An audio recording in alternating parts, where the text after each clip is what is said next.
Hello and welcome back. We'll just kind of a quick glance in the 1970 catalogue here on page 23, just at this Ferry van in the top right hand corner, R.357. Now this came along summer of 70 and I think was available through till 72, and perhaps re-entered the range in the late 70s, got a paint finish in the early 80s from what I read, but I'm not sure the change of the catalogue number. So quite an interesting looking wagon. And it was joined by a few others in the range in the early 70s. Let's just have a quick glance at the 73 catalogue. It's got a couple of others in. So we've got this great looking blue and red one here. Transfessor, I think is how you pronounce the line on that. International Ferry Van R741. I think that was available 72, 74. And then there's Interfrigo, the other International Ferry Van there, R742. I think that was available 72, 73. I think there were a couple of others which were only available in sets. Let's see if we can get to page 6 here. They're quite interesting wagons, but they were only available in these specific sets for 1973. So we've got a Ford Ferry van there. And I think that had an individual model number, although it wasn't available individually, as 787, I think. And that was just available in the 506 Express Freight set of that year. So quite an interesting group of wagons. And then below we can see we've got the Fifes Ferry van there, sort of white and yellow. And I think that had an individual catalogue number of 786, although just available in this set again, just for this year. It seems the version of the Freightmaster for 73 there, R507. And we will have a Class 31 like this on the layout today. That's R.357. We'll have a look at her a bit later on. So I have a handful of these wagons, and just 3 of them have their boxes. So we'll just have a quick look at them, perhaps in the order they arrived. So this is the early one, coming along in 1970. So we'll pop this out of the box in a moment, but they're quite difficult to get out and they make an awful sound. So we'll leave that for a moment. So trying Hornby boxes, fairly tidy-ish condition. And then we've got 738. And we've got price long gone off the end of the box there, sadly. And we've got this lovely blue with the red on it there, the Transfessor, I think that's how you pronounce it. Again, trying Hornby. Boxes in fairly tidy condition. But we lost the part of the label, seems to have been torn away with the tape perhaps in the past there. But still quite nice to have the box there. And then we've got the Interfrigo, the white one with that great blue bold type across the door there. I think that's quite impressive. It's a lovely type on these as well. We'll have a look when we get these out of the box. Now this one's a Hornby Railways era box, quite early on I would imagine. Yeah, we've got the info on the end of the box there. R742 Ferry Van Interfrigo. So we'll just pop that down, and then we've got the one branded with Ford. There's lovely white doors on the blue body. So they're quite interesting things. If we have a look at that, okay, the doors slide open. So I don't know what sort of things they would have carried. So whether it's a genuine item or not, or whether it's just a trying Hornby or Hornby Railways taking a bit of license and putting these names on. I think perhaps the Interfrigo and the Transfessor and the British Railway ones may bear more resemblance to real life, but loads of detailing down the sides, very continental looking, aren't they? And they had this arrangement here where you could have an elastic band to help the bogies straighten up again on very tight curves on the first radius. But I've been running mine without them, and they seem to run quite well. So it's a plastic chassis, plastic body, and there is a large metal weight. You can just see through the crack in the bodywork there, the split where it sits in there. If I open the door, you can see in there that is just the weight. It's just the floor of the inside of the cargo area. So we'll just pop that one down and close up the door. Have a swift look over the Fifes. Again, that bold yellow door. I think this one opens as well. You can see the weight on the inside. So I think we've got the same deal with the moulding all the way around. There's a little bit of staining on the roofs. They've taken a bit of colour over the years. So I just have a pair of these a pair of each of these, as we'll see on the layout as we get a little further through the video. So I'll just get a couple of these out of the boxes so we can have a swift look over those. Two of these box models have these little instruction sheets on them, so it just relates to the Anglo-Continental 738, which is the browny maroon one, and the Transfessor, which is the lovely bright blue one with the red circle on the door there. And it just indicates that provision is made for fitting of an elastic band between the two bogie frames, as this may be found to improve running performance on certain types of track work.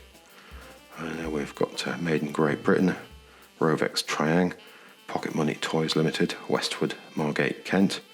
A little bit of code here, perhaps relates to the particular print, and then printed in England, and there's not a great deal on the back, so let's just pop that down to one side. Quite nice to have that little piece of paper there.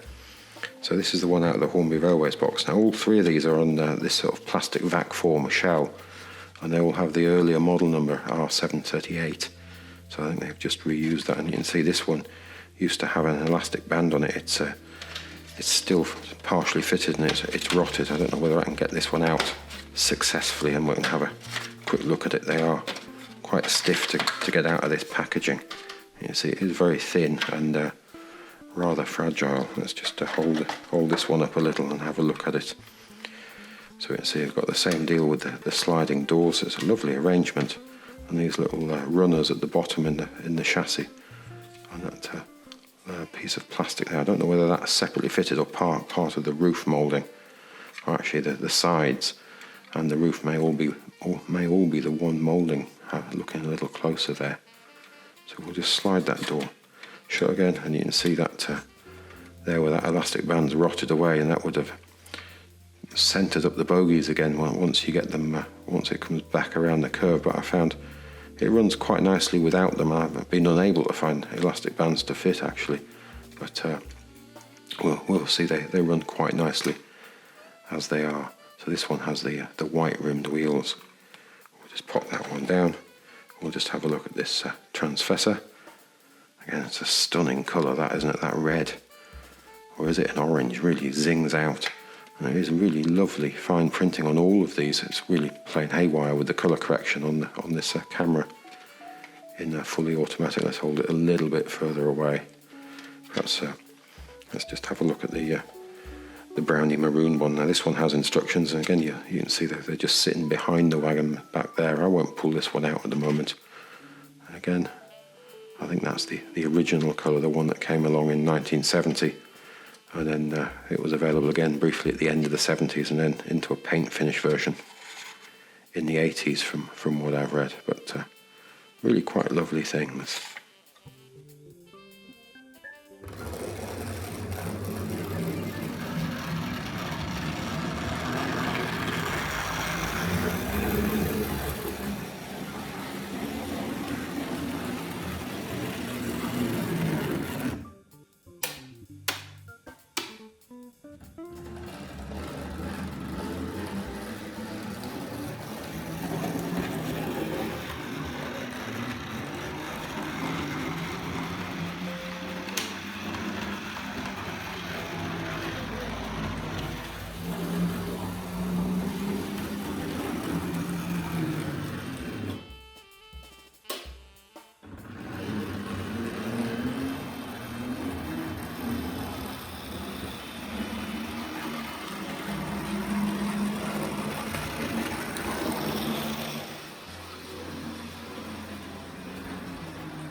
We'll just have a quick glance at the model in the 73 catalogue. Seems we've got it out. In the form we see here today, she came along in 72, the year before this catalogue, in this sort of quite glossy green and with the extra pickup, and as it says here, with magnesium and electric pickup from both bogies for extra smooth running in BR livery of the 50s. So I don't know whether we've quite got the periods right here or not, but just remembering these are toy trains. So let's pop that to one side. Variety of liveries over the years, if you have a look at the insert picture there. So I think this particular model earned the company quite a lot of money over the years. So I think there's a number of these lying around in various places, lofts, toy shops and so on.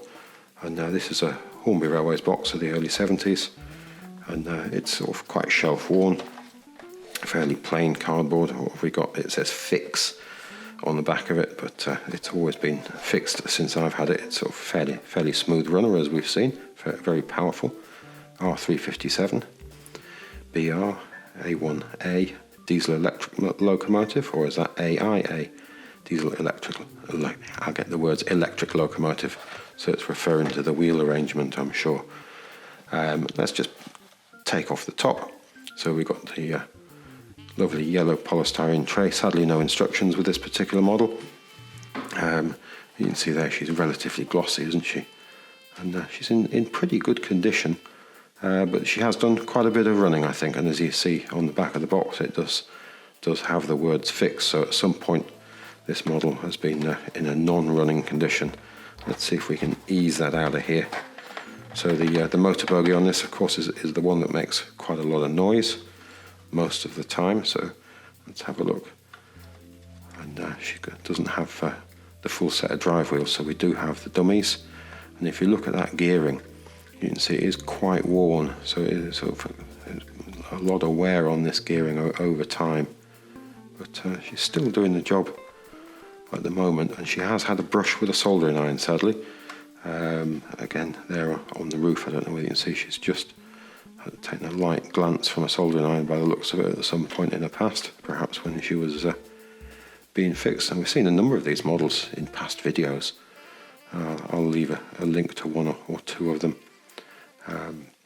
I think I've mentioned before, I think it's just such a lovely piece of moulding, this, and they managed to use it for such a long time, and it's just full of detail all over the place. And if you think about it, when it was first introduced in 62, I think, the first time this moulding came in use, it's quite an achievement, I think, for the time. I think we got metal buffers, and we got a filler cap there, and we've got the steps up the side. It is very, very shiny, isn't it? So we've got some wear on the paint on the grab rails on the side of the cab doors there, and it looks like footsteps up the front. I think we do still have metal buffer heads on here. I think they're metal. They feel slightly cool to the touch. And you can see the mechanism through there. We'll have a look at that in a moment. We've got that plastic keeper plate on the bottom there. And we've got some information on here. I don't know whether we'll be able to read all of this, but I think that actually does say Brush Traction Company in there. I don't know whether I've got that the right way up. Let's have a look. Yes, I do have that the right way up. Can we read that? Brush Traction. And then we've got Triang, R357, and we've got built in Britain there, and there is those extra pickups. I was always amazed that it took them till the early 70s to do this, to improve the running of these, because it is such a change in the way they perform just with this arrangement here. They could have done this much, much earlier on.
there she is, a noisy old thing as we've discovered, but very, very powerful.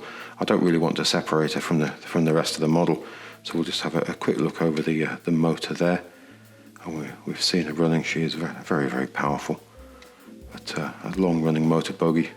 I think it was originally developed for the EM2, although different side frames on it, and they've used it on a couple of other models as well. I believe there's an Australian version of this in the New South Wales Railway colours from what I've read. So if we pop this down and just have a quick look at the roof. So the roof would be held in place. Actually, we should probably have a look at this spring clip here. So that holds the bogie.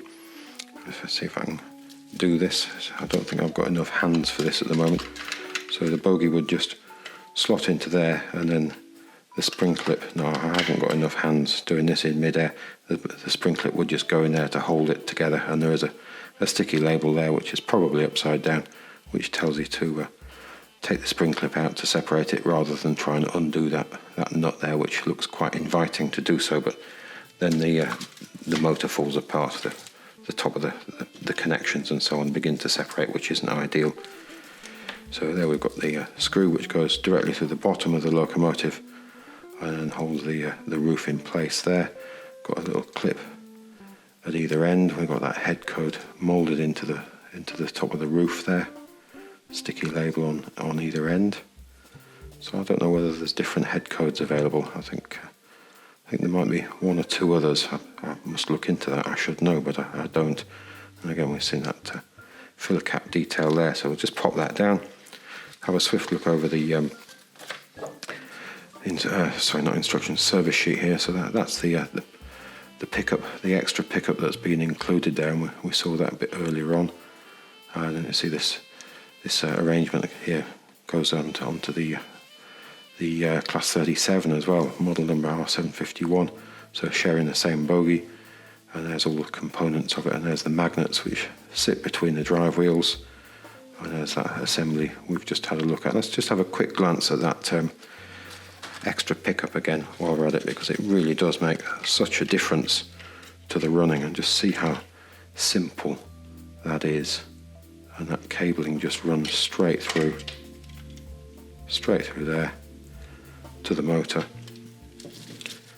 and that's what's indicated by these drawings here. So there's the cabling, goes straight up through the bogie rivet. Really did transform these models in the way they run. It really is amazing. It took so long to get there. Just looking over the footage, I forgot to mention the weights. This one seems to have two weights screwed in the front here, and I've added an extra bit here just to try and help with the vibration of the bodywork sitting on top of the motor bogie there. I just think it just helps stop it just sort of buzzing around a little bit.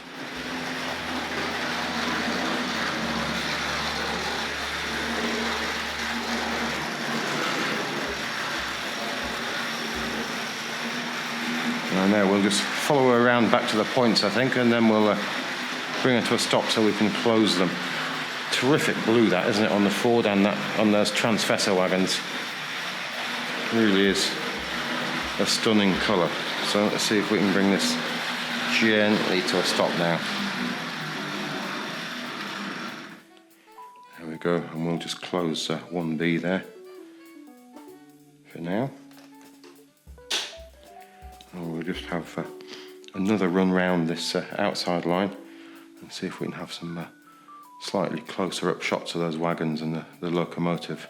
Let's see if I can take that in a fraction more. There we go. So one more time around perhaps.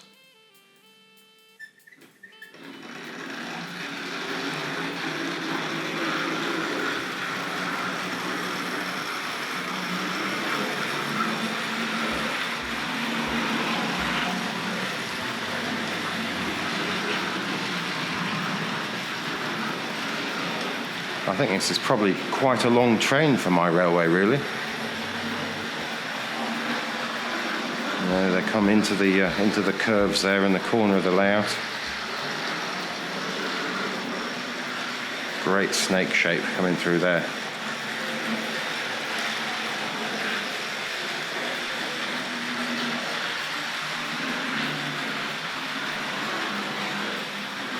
Just listen as she comes under the bridge here.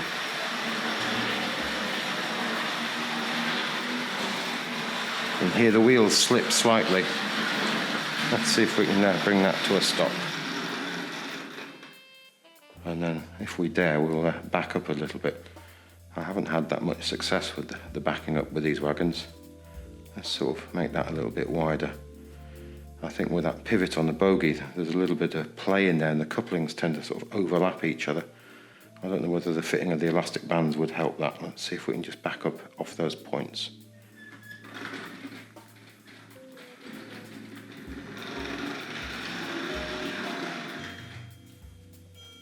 There we go. And you excuse the doorbell in the background there. But when I was asking you to listen just a moment before, I've discovered I've got one more piece of nickel track in here than I remembered. So there's a nickel straight in there, and the wheels tend to slip, they spin there, and you lose the magnet adhesion for a moment or two. So what we're going to do is just run round onto the inside line where there is one more piece of nickel. So let's open up the points, because we've been over the elevated section. Let's open number 1, and we'll come through 2. We must remember to close those, and I've already closed the elevated section. So let's put it back into forward, and I've developed a bit of a squeak on this controller. I don't know whether you've noticed it. It's been creeping in the last week or so, like that.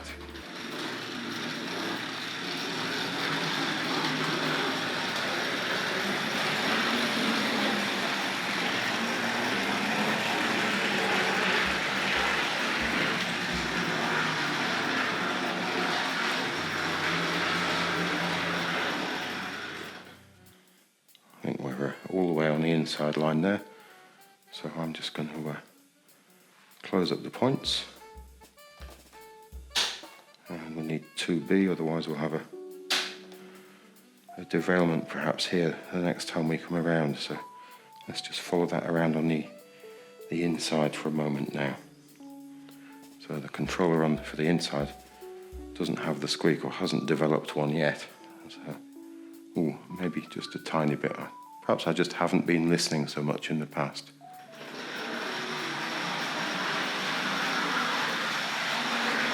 So it is quite a long train, if you get some idea of the length there. Let's see if we can just follow that around just the one time round here. See if we can get a view underneath the elevated section there.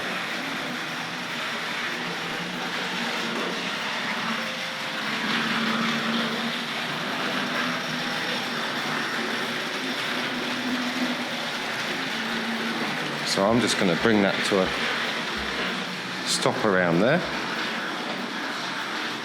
Let's just pull it off the points. There we go. So that is a good old length, that train, for my layout. So when it's running down this side, I can't step back far enough. It almost takes up all the space between one curve and the other. Pretty good. So what I've been playing with also this week is some more of these Intercity coaches with lights. So I've dug out another 3. They're in much nicer condition than the ones from the set we saw the other week. So it had been my plan to try and give these a bit of a turn around the outside line there, since we only have catenary really on the outside. So I think most of my points are set correctly there.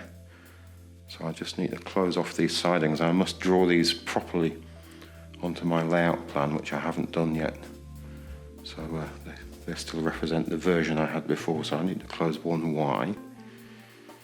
So let's have a look at that. And 8R needs to be open. So that should allow me to put on the lights on the coach. So coaches, let's have a look at that and see if my thinking is correct. There we go. We have the lighting on. So we've got 1, 2, 3, 4, 5, and 6 of them. So there's a couple of breaks one on either end there. So let's give that a little power and see if we can ease her out of the sidings. So there must be quite some draw all of those lights on there. I can't remember what the amount recommended is that these coaches take. But we're taking power from the overhead now, so let's see if we're going to go in the correct direction there. Feel that wheel spin there.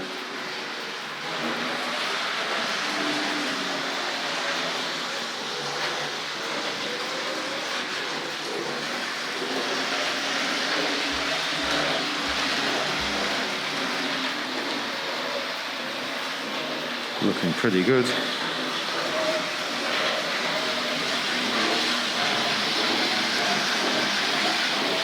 Let's just slow that down a little.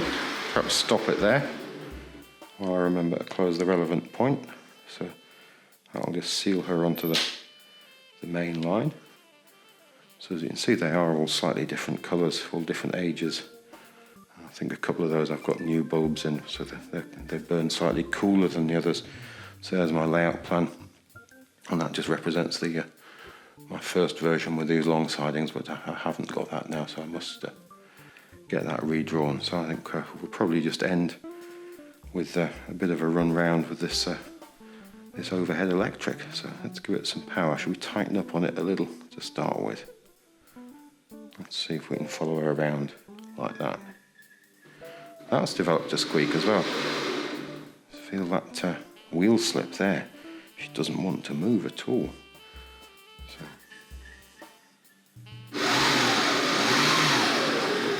Heavy lot of coaches, all those friction on those wheels.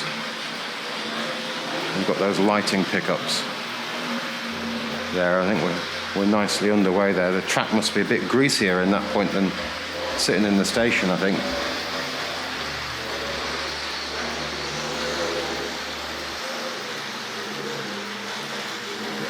Quick look at the pantograph. There we go. I think we'll widen the view a little now.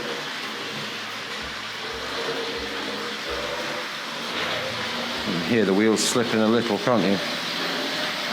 So I think we'll just see if we can get those ferry vans to go around the once as well.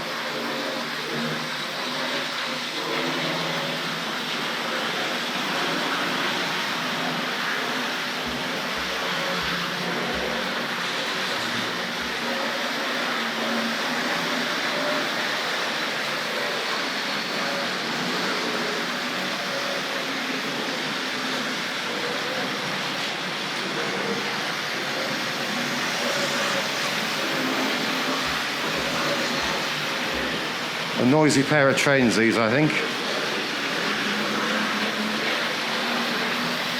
But quite impressive, I think.